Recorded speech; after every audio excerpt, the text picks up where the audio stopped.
icyo ni icyambere igihari cyo umukobwa nabanza amenye ikibazo afite ku mubiri we ku mubiri we niyo nama ashaka kubanuka akabanuka igikara yarambura amaguru umuhungu akavuga ati karabaye noneho ndarumva aha hantu igihari nuko umukobwa ni ibintu bibiri ashaka kubanuka cyangwa ataryoshye.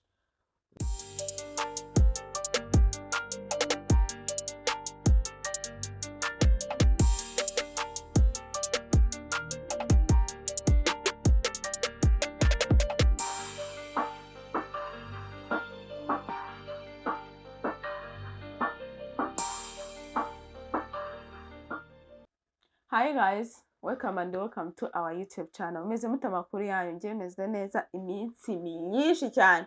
Nari mbakumbuye ndabasuhuje ndabizaguye ahantu hose. So niba ari ubwa mbere utubonye ngiye nitwa Ange Tatu. Uyu muntu uri iruhande rwanjye yitwa Easy. Banze ukore subscribe to our YouTube channel. Nurangiza usharing, utere comment. Kumva mbese udushyigikire and then ntabwo uzabyicuza. Urikumva ugiye mu maboko mazima. Uyu ni umuryango mugari wa Lifetime Show kwiyongeramo rero mpa ni show kuri show kabisa.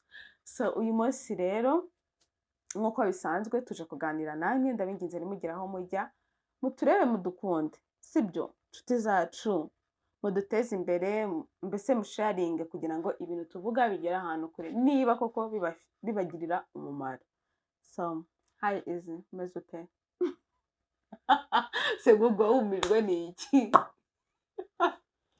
Use dushatse se twasoza ikiganiro use ari ikintu asigaje. Ibintu byose arabibuse ubu navuga iki? Okay, ngiye kukurekana nawe wazagivuga intro. Ngiye ndicaye.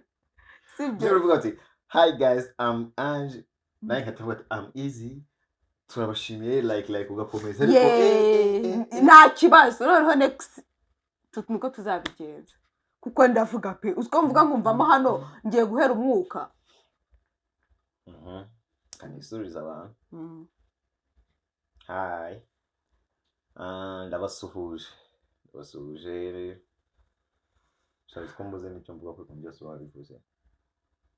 Ntundi kubasuhuza se byari ibyo. None se wariye we. Nago nariye ndisunze. Onwe amata. Wampi. Baguhamagaye. Wampi. Nta muntu wamamagaye sha nifite n'ibibazo. Nose nkubaze. Mbaze. Kuvuze ngo ntabwo bazicuza wavuga nk'ibi bihe bitatu factushimye uvuga ngo ntabwo bazicuza. Abakora iki? Hano kuri Lifetime Show umva nkubwire. Ese iyo umuntu yungutse umuryango naba yungutse ikintu kigari icyo ni icyambere. Hano turi umuryango. You know ufite izihe fact like ni nk'izihe product ya ni iki ni izihe service. Umva njyewe abantu twakoze ikiganiro cya mbere cya intro barabizi ibintu twumvikanye. Hano ni mu munezero musamusa ushaka kwava mwese murabizi isi tubamo ni umva hari igihe uvayo byanze ari stress. Hano iyo uhageze uratuza ukumva uratekanye twabasezeranyije umunezero utavangiye. Uragabura iyicanira gabura igabura ibyishimo igabura amagambo meza igabura amahoro amagambo meza. Ese ni rero ijambo muri Bibiliya rigiye kubigufasha sha rero mva nkubwire ni menshi nanjye nkubwire kanumva bikomeza like umuntu ashaka kubaza ndebe iryantabara andi yose ziragoye gutabara harya rimara kumbaza kandi ibaze muri Bibiliya Imana nkunda ndamahoro siririmo ubwo umwami Imana nkunda ndamahoro bagiyemo ntago nibuka aho ryanditse ririmo ariko ntago iyo jambo ndo batangiye kumpinga ko sundi ahubwo uravuga indirimbo yo we ntago ari indirimbo oya ngiye mvuze wivugisha amagambo menshi ntago nariye sibyo muri comment ntari babatubwire ahubwo kuki wumva wanse umwami Imana nkunda ndamahoro kubw'umwami Imana nkunda ndamahoro nuko yari ahantu byanditse ngiye bagende bagire ubise bindera kwibaza wagiye gusenga this week only this week even like past 2 weeks did you nagiye yiko nimwe rubishizo wagiye church apana kubyandika nukuri nagiye ariko niba kuwa kabiri nagiye materano yo kwa Gitwaza saa 11 kugeza saa 3 nagiye nukuri warindire barasoza ngewe ninjiye mu rusengero ndarindira bagasoza bigishije iki kereka ntabwo nabyibuka pe zatabaye si wowe ibintu umuntu aba yiriwemo by'ibizazane wowe ngerega ntabwo ndi bishop uzi ko rwubwira abantu kugira ibizazane mfite umwana erega mfite umwana ariko se ngaho rimwe ngo nta mwana ngo uri umukobwa noneho ese umwana n'uwo nabyaye mu nda ndakubajije nsubiza umwana n'uwo iyo umuntu avuze ngo afite umwana se wumva mfite umwana ariko ntabwo ari nko nshaka kuba mama we yaramumpaye akigira ahandi hantu nshobora kuba naramukuye ahandi hantu nshobora kuba ikibazo ufite ni iki atazanabibona umwana wanjye amaze gukura akavuga ngo nguke fata ko ngiye abantu bafate ko ngiye mfite umwana murakoze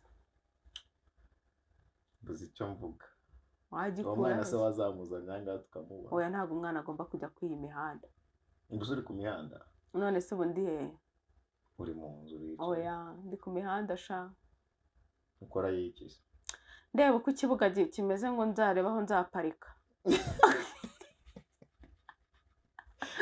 nzareba aho nzaparika yacyamukware ubushize se wavuze ngo wagaparitse hanze nawe ndavuze ngo nzareba aho nzaparika yacyamukware yacyamukware ni iki niko akamodoka kanjye kitwa cyamukware sha tacyamukware ni iki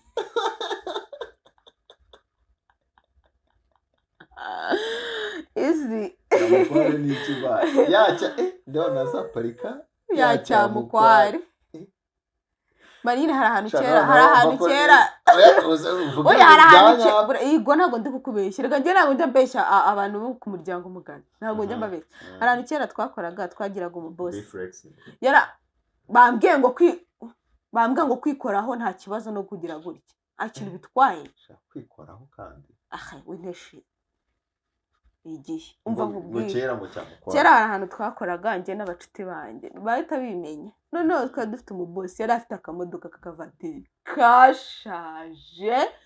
kashaje kandi afite ibiceri noneho twari tumubaza se ko iki imodoka utagihindura ngo uzi imodoka impanuka yanyijije ukuntu zingana ngo ntabwo nayihindura okay noneho tuza kwihimba izina waba wakererewe ugahamagara mugenzi wawe ngumva ngo bose ngo yaje ngo wapi ngo ndi kubona ka cyamukware biva aho ngaho akamodoka gashaje kose twari tukita ngo dore cyamukware none rero nanjye akamodoka kanjye ni ka cyamukware da uragafite se ako siko bumva ushaka kundwanya ikiganiro kirangira turafata video gato itwaye tugashireho yego ariko reka nkubaze mbere yuko bafata video ntoya kuki wumva wandwanya kuki utajya unshyigikira kurwanya ngerega turicuti sinkuzi ufite imodoka ni ngombwa se ngo ubunze ibintu byanjye byose urabizi rego umuntu ni mugari umuntu ni mugari ufite imodoka sibimenye se kubera iki sabo ahubwo se kuki usabwa kubimenya ko ugira fitness kugira ngo utambare ufite se kugira ngo nyine utamwaza rega ntabwo ugipfa kunshyigikira sinzi impamvu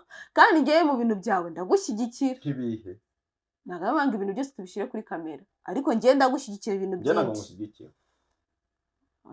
ntabwo navuze ngo ntabwo nshyigikira mu bintu byose ntunyumve nabi nibiye nagushyigikira mose ubundi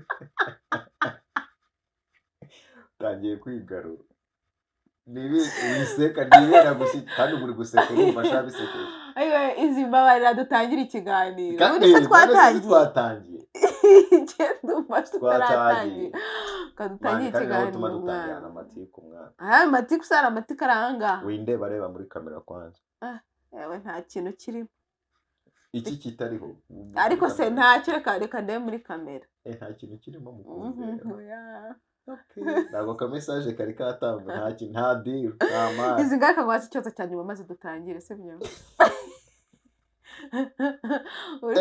umbitse ko noneho rega ndashonje ntabwo mwangaburiye ndashonje mwana akorera uza hano azagira ngo waranasaze ati cano yanjye iragabura none ati ntimwangaburiye none se ese ni ngombwa ngo igabure buri munsi ngo hari igihe byanga ngambaza ikibazo cya nyuma mbwira ahantu habiri uherutse kujya ukavayo ubabaye ariko shimana ukunda ibintu by'imibabaro imibabaro kuroza umubabaro ndamaze ngaho bushize yegura iki ngo n'iryari uheruka kurira ngo n'iryari ngo uheruka kujya mu buriri ngo ugacengera munsi y'igitanda ngo n'iryari ngo n'iryari subiza dutangira ikiganiro subiza ahantu kujya nkababara yego kwa muganga ngiye kureba y'umuntu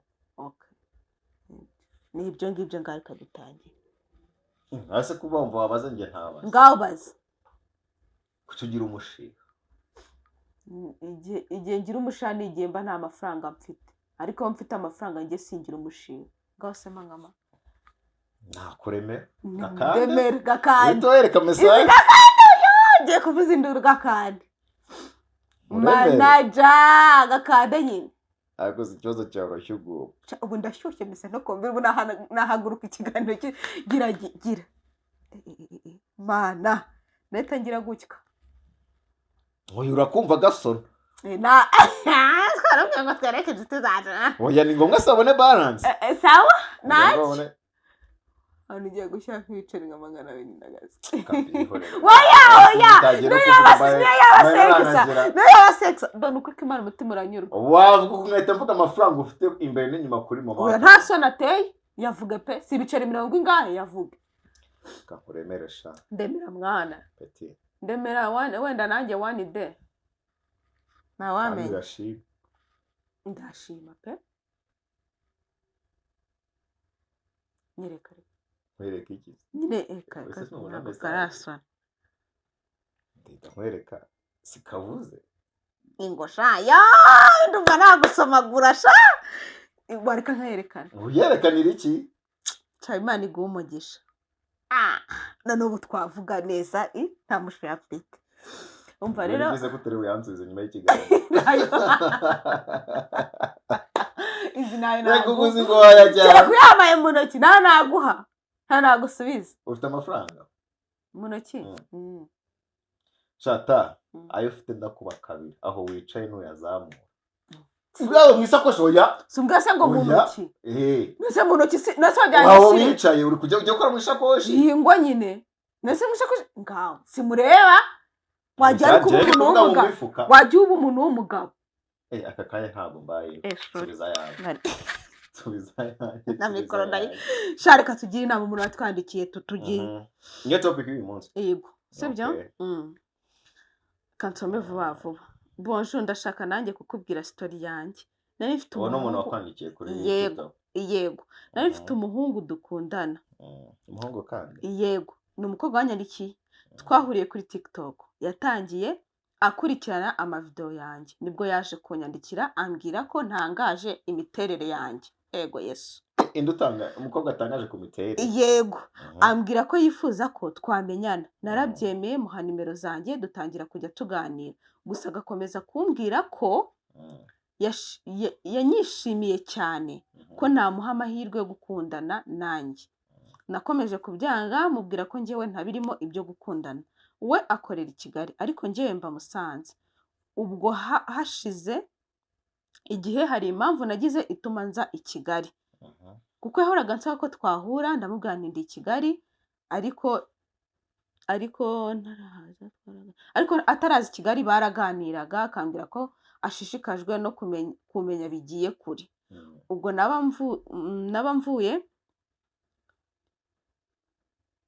mvuze akantu shabana abantu babandika nabi muratwihanganira naba mvuze akantu kumvikanamo ubufasha bw'amafaranga nkabyuka nsanga message y'amafaranga cyangwa se niyo naba ntavuze nkabyuka nsanga ka message k'amafaranga ntaranamubaza buretse umujama se aracyabaho uretse gato yaba atavuze akabyuka abona message y'amafaranga yego hari abantu uravuga hari abantu batanga amafaranga uve kuri uransubiza yanjye ndayaguha yansubiza aka kanya ata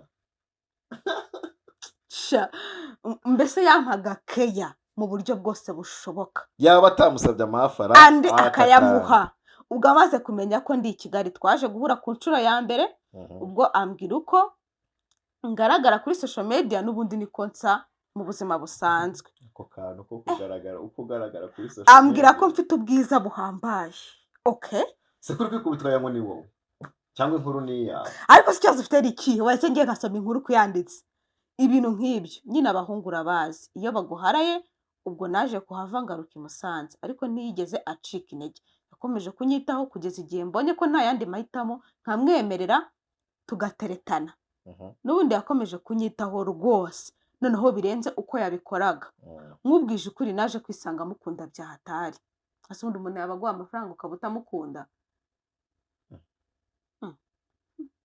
nagiye kumusura ushaka be n'umuceri nagiye kumusura ahantu be abashape n'umuceri ako sase twumva inkuru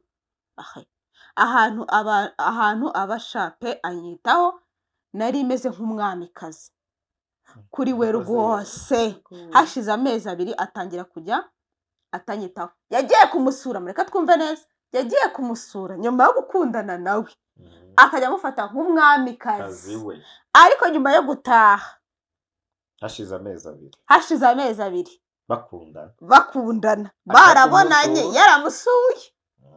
uri kubyumva? atangira kujya atanyitaho, nkamwandikira WhatsApp akandya sine. mbese aragenda araceceka pe, nibaza ngo ni ibiki byabaye. ubwo nafashe umwanzuro njya kumureba tutavuganye ko ndibuze mpageze ambonye agwa mu kantu. ni ukuvuga ngo umukobwa byaramucanze kwandikira umuntu nagusubize yamamagara ntamusubize kuri kundeba. ubwo umujama akubye connection ni cyase kukureba. umujama akubye connection, umukobwa afata decision yo kujya kumwirebera ariko atamubwiye. uri kumva? ahageze umujama agira gute agwa mu kantu. kumva? arambaza ngo kuki naje gutagwa mu kantu. yego arambaza ngo kuki naje ntamubwiye. ndamubwira nti ntukinyitaba, ahubwo nje kukubaza impamvu usigaye witwara uko. ubwo ntabwo nari nagahabwa karibu, twavuganaga turi hanze. ubwo ndamubaza nti se nta karibu mpa? arambwira ngo afite undi muntu acumbikiye w'umujama ko bitakunda ko mpaguma. ndamubwira nti ngaho rero mbwira impamvu witwara uko. arambwira ati ibintu yakoze hari ibintu yakoze njye ntabasha kwihanganira.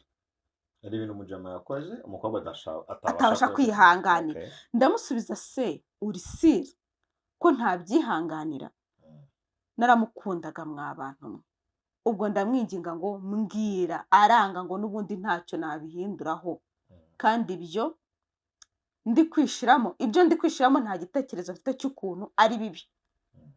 umva ndamwinginga koko aranga, arambwira ngo nawe arankunda ariko simukwiriye urukundo rwanjye, ndi kuruha umuntu utari uwa nyawe. umujama aramubwira ati winkunda kabisa. niyo muri make ese gute ukunda umuntu ariko urukundo rwawe atarukwiriye? abajama b'abanyamafuti we uratanguye. reka njeceke rimwe ati umuntu abagwa amafaranga nk'umukungu ako se buretse akanyabaye umunyamafuti ataka umunyamafuti. yego ndamureka kuko yarambwiye ngo nta nsimpagume kubera ko afite umushyitsi we. mpita ngenda, twatandukanye mu kwa 2. ubwo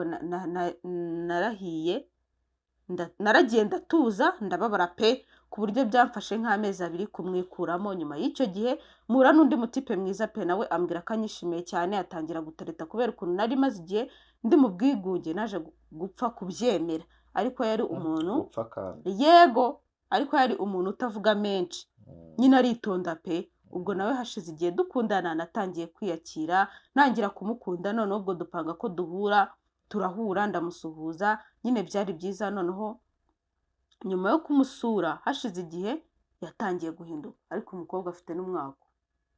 umujama nawe nyuma yo gusura abahungu bahita bakupa connection. wasoje inkuru ubundi oya reka ngiye mvuge. soze inkuru ubone kuvuga. atangira guhinduka, aragenda araceceka pe, na yandi make yavugaga na yarayabura. akajya akoresha chat gusa kuri WhatsApp gusa, kugeza ubwo n'ukwezi kurangira tutavuganye. nkamuhamagara rimwe na rimwe ntiyitabe, nkamubaza se ko utari kuvuga wabaye iki? uyu mubano wazagera he tubanye uku nguku? nabaga nkibivuga umva akansaba imbabazi pe, abikuye ku mutima. wabwiraga n'ikize ko abikuye ku mutima. none ni wa muntu nabwiraga ngo mfite ikibazo iki n'iki nkeneye amafaranga, ese wamfasha? akambwira ngo nzayaguha wenda umunsi wa mbere ukagera. ubwo akagera kwa 6 ngategereza nkaheba, byagera kwa 6 nkamubaza se ko wambeshye? akambwira ngo nakazi kenshi nyine pe, aba yicecekeye ntahamagara, ikindi nta mafaranga ye nzi. uvanye nzi kuva namenya nawe, noneho ubu hashize amezi 4 tudahura. nawe mubaza ngo nakazi kenshi kabaye kenshi, akazi kabaye akazi. ubu dutangiye ukwezi kwa 5 tudahura. atireka nihute ubwo ex wanjye nawe kuva mu kwa kane ansaba ko ex wamuja mu wa mbere yego yaragarutse kuva mu kwa kane ansaba ko duhura ngo aribaza ko tutari abanzi. Namubwiye ko tutari abanzi, ubwo yakomeje kunsaba kugeza ubu nyine narabyanze muha impamvu zidafatika. Ubwo mu minsi yashize numvaga ndi bored pe, ndemera turahura no kurambirwa imyitwarire y'umuhungu dukundana. Turahura sha ntiyigeze ahinduka. Yego rega n'uwo wa kabiri baracyakundana nubwo ex wiwe yamusabye ko bakomeza bakaba inshuti. Yawe na ex wari gukunda n'uwo wa kabiri. Niwe muntu twamenyanye anyitaho bitandukanye n'abandi nyine wabonaga ko anyitayeho ntiyigeze ahinduka n'ubundi niko bimeze. Kandi anyishimira ariko ibyo gukunda nabyo yabishyize ku ruhande. None ndi kwibaza ngo nkora iki, sinzi ibyo ex wanjye antekerezaho. Ubundi ikibazo nahangaha ni iki kibazo afite. Ari kwibaza ati ngewe ntago nzi ikintu cyatumye mu ex wanjye agaruka mu buzima bwanjye. Sinzi ikintu antekerezaho ariko nge ndamukunda, noneho nahise numva mukumbuye pe. Ubu nyine sinzi icyo gukora kuko ex wanjye abanyereka ko adashaka communication iri hejuru. Yego asuba nkora iki, uriya dukundana ubu nawe sinzi ibye yaragiye akupa connection. Ese ex wanjye nawe sinzi icyo antekerezaho kandi nge ahari ndacyamukunda. Mungira inama ni ukuri ndabinginze.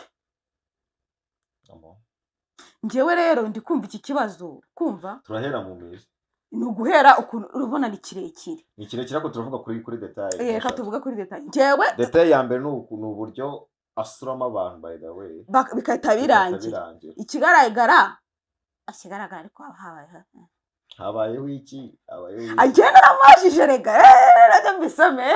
Oya tujye kumugira inama. Ngewe reka mubwire kuko ngewe naramubashije. Oya ngewe nyine nagize amatsiko nk'umuntu. Okay reka tuba abantu bakuru.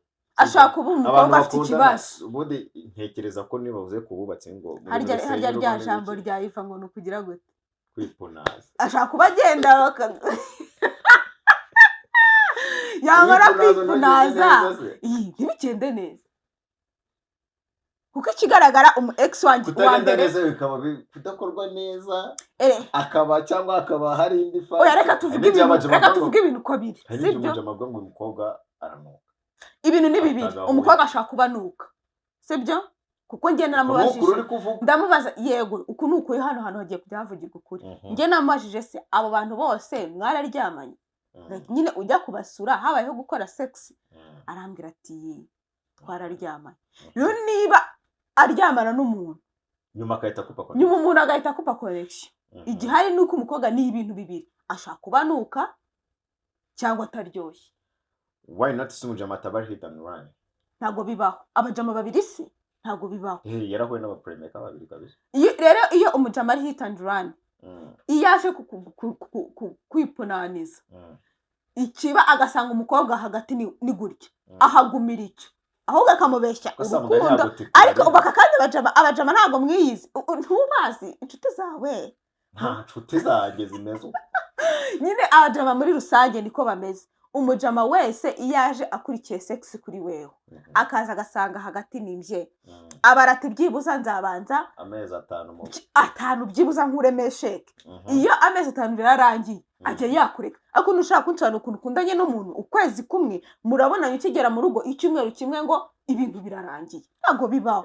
N'ibintu bibiri umukobwa ni nabanze ikintu cya ngiye nama ya mbere namugira nabanze yisobanukirwa amenye ngo mfite ikihe kibazo. Konsura abantu ibintu bikanga. Nuko actually ntibanavugana nabi. Nako bavugana nabi. Ese wabukundanye no ase agiye kureba nyumva ngo after sex ntabwo bigenda fresh. After yo gusura umuntu twa kuvuga sex basi. Asigeze ba opening go like akosanga ariko batigeze amubwira bose fact icyatuma. Yego uwa mbere yaramubwati ngiye hari ibintu nakoze.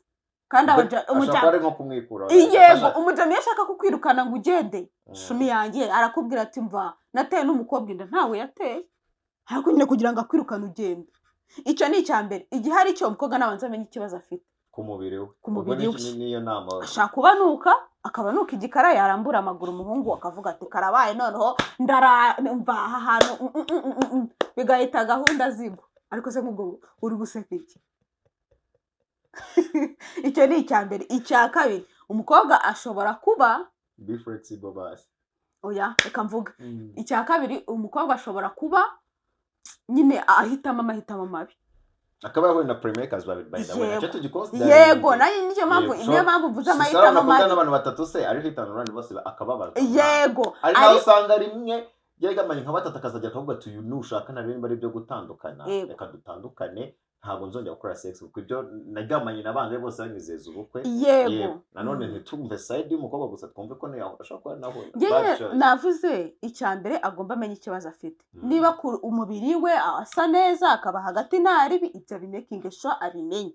Icya kabiri, amenya amahitamo y'umuntu ahitamo umuhungu. Ikindi cya gatatu, njyewe numva cyabi cyadanje, ni ukuzakora uko ashoboye akaba inshuti na ex we cyane, noneho akazamubwira icyatumye batandukana. Ariko tukikwe point by the way, umukobwa akunda ex kurusha nawe bari kumwe. Akunda nyine. Ngaho utanga inama rero dusoza. Ikintu navuga kuri iyo point nyine, ibyo byambe byo twabivuze. Either nyine ni isuku man. Uko byagenda kose tweke n'ibya sex y'ukunda n'umuntu umwe ndumva mukamugira isuku. Kuko n'umuntu ubusura n'umuntu bamuri kumwe yo filme. Uretse nyine no kuba mukundana n'ahantu hariho hose isuku ikenewe. Sibyo? Ni isuku nyine mu buzima busanzwe. Ko bamugani nimba ari hita bakibikora bakagenda, ibyo twabivuzeho. Ikindi kintu kuri iyo point yo kuvuga ngo nige kurekura man. Yige kurekura pe. Yige kurekura like. Ariko kuvuga ngo nose niba like ibaze nk'uwo bari kumwe sibyo bitwa ko bakundana. Hashize amezi 5. Umuntu ramwandikira ashize week ngo usore ngo nakazi kenshi come on. Akazi wagera akazi kenshi wabona message. Ngewe ikintu nshaka kumubwira nuko umuhungu wese ugukunda cyangwa okay, reka mvuga muri rusange, umuntu wese ugukunda ntashaka kukuburira umwanya. Numara what? Rero ngo weekend ngo nukuri ngo nakazi kenshi na message ashira amezi 3 se. Maybe like umuntu ntago mwabwara by ko ari ku message. Ngewe inama yanjye nareka uwo muhungu uwo nguwo bamaze amezi 5 nduzi ko ari 5 batavugana, mubaza ngo nakazi kenshi, nta mukunda nta mukeneye, yabuze uko amukatira, namwihoreye na bakupe connection. Kandi ikindi abishuti na ex we babanze bamenyane cyane. Abe na straight agenda baze turashaka iki mu buzima bwawe. Nari kuvuga ngo ntago nzi icyo ntekerezo, genda umaze nyine ngo urantekereza iki se kuki ibintu nk'ibi. Tubirashaka ko twemeza kuba inshuti cyo urashaka ko kandi namwe nyine mukire muri comment cyangwa mugira inama urukumva azabisoma by the way. Ashaka kuba afite n'akabazo kagucika mumugira inama nyine. Tadusoza ibirota yageza akabazo ko muri punani mani kabari kabi se mani kagukuraho abakiriya. Bye mukore subscribe, turabakunda, Imana ibarinde kakanu, turabakunda bya hatari. Nari mbise wowe none ni wowe. Bye.